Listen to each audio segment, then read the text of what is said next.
السلام عليكم ورحمة الله وبركاته. أهلا بكم حبايبي في قناتي قناة أحلى الأكلات مع سحر. أتمنى يا رب تكونوا بخير وسعادة. لسه مستمرين في تقديم أفكار لتزيين تورة رأس السنة والسنة الجديدة، ربنا يجعلها سنة خير علينا وعلى كل البشر يا رب.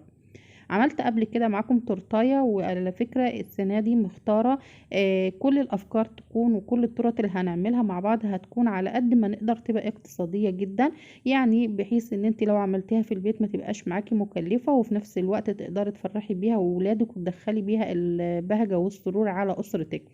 فبنقدم أفكار شكلها جميل وفي نفس الوقت اقتصادية وجميلة جدا. لو أول مرة تشوفيني ما تنسيش تعملي لي اشتراك لقناتي واعملي لي لايك للفيديو، ولو ليكي أي سؤال سيبهولي في الكومنتات. وقبل ما نبدأ الفيديو بتاعنا ما ننساش نسمي ونصلي على الرسول صلى الله عليه وسلم.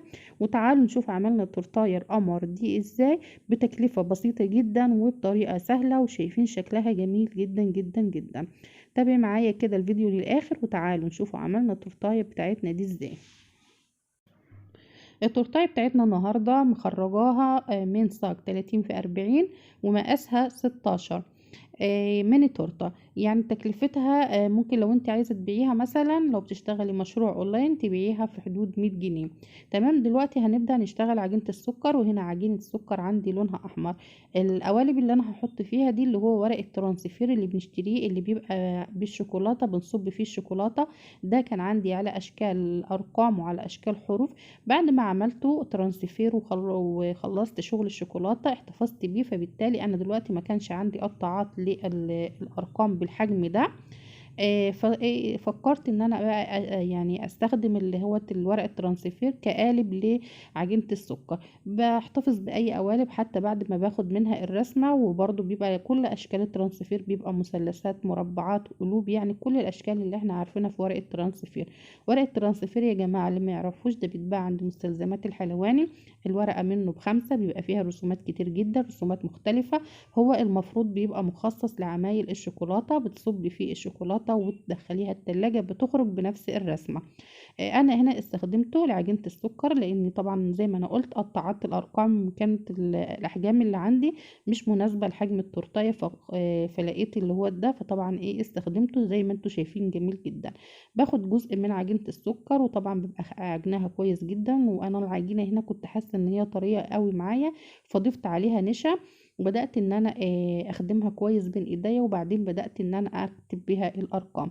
كتبت بيها كده رقم السنة الجديدة، ان شاء الله يا رب تكون سنة سعيدة علينا كلنا، اللي هو 2023. باخد جزء صغير كده من العجينة وببدأ ان انا افرده على هيئة اسطوانة في ايديا، وابدأ ان انا اسكنه كويس جدا، واتأكد ان هو بقى مالي كده اللي هو القالب بتاع اللي انا هكتب فيه، ومتظبط كويس جدا. زي ما انتوا شايفين انا هنا بسكنه كويس واتأكد ان هو مالك كل الفراغات. بتدوسي طبعا عليها بتخرج معاكي بكل سهولة. كده استفدنا ان احنا الورق بتاع الترانسفير مش مجرد ان احنا نعمل منه شوكولاتة ونرميه، لا نشتغل بيه ونستخدمه كمان في اكتر من استخدامات، وبرضه بيبقى فيه منه احجام كتير. وعلى فكرة هو بيبقى برضه في السعر اوفر بكتير من ان انت تشتري قطعات. تمام، بيبقى فيه طبعا الحروف كلها وفيه الارقام وكده. خلصت عجينة السكر، ودلوقتي هبدأ ان انا استخدم التوبر. اغلب التورت السنة دي اللي هعملها هستخدم فيها التوبرات. التوبر ده يا جماعة توبر ورقي، بيبقى تقريبا ب10 جنيه، مش يعني على حسب المنطقة اللي انت فيها، فطبعا مش مكلف، بيدي شكل جميل جدا للتورتة. فطبعا يعني عشان تبقى التورتة بتاعتك اقتصادية، لو انت هتشتغلي مشروع اونلاين، لو انت برضو لبيتك، يعني برضو متبقاش الدنيا يعني غالية قوي عليكي والتكاليف معدية. تمام، لان طبعا كلنا عارفين الظروف اللي احنا بنمر بيها دلوقتي في الغلاء اللي احنا فيه، ربنا يرفع عنا الغلاء والوباء والبلاء يا رب.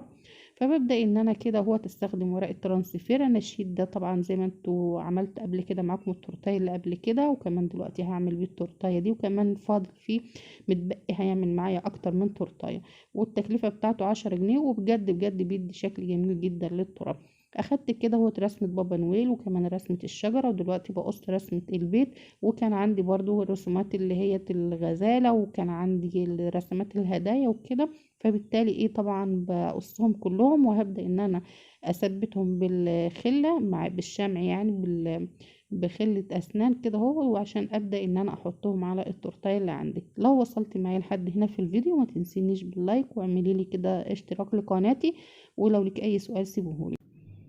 التورته بتاعتي النهارده عملتها من 4 طبقات، كل بين طبقه والتانية حشيت طبقه من الكريم شانتيه وصوص الفراوله. ولو عايزه تغيري في الحشوات براحتك، عايزه تستغني عن اي صوص وتستخدمي كريم شانتيه برضو براحتك. وجلستها بالشكل اللي احنا شايفينه، وسرحت جوانب التورتايه بالسكرابر المشرشر اللي احنا طبعا كلنا موجود عندنا وكلنا عارفينه.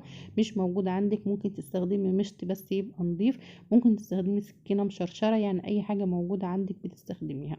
حطيت كده اهوت الكريمة، حطيت حوالي 5 معالق من الكريمة، وحطيت عليهم نقطة من اللون الأحمر الجل. عملتهم باللون الأحمر وعملت بيهم روزيتات كده داير ما يدور التورتاية بيهم، حزمت التورتاية ادوا للتورتة شكل جميل جدا. اللون الجل ده بيبقى لون مصرح بيه غذائيا، وتشتريه برضو من عند بتاع مستلزمات الحلواني. شغل التورتايه بتاعتي زي ما انا بقول بسيط جدا. بعد ما عملت حزمت التورتايه من تحت وعملت الاطار، بدأت ان انا اثبت عليها اللي هو 2022 رقم السنة طبعا.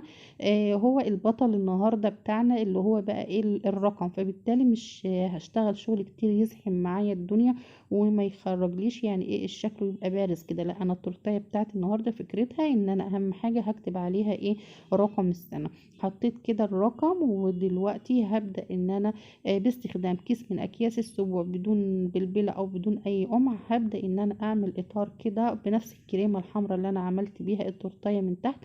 هبدأ اعمل اطار صغير جدا. شايفين انا مختاره ان هو فتحة صغيرة جدا في الكيس علشان يبقى الاطار بسيط ما يغطيش معايا على الرقم، مجرد تزيين وتغليف للتورته بس مش اكتر.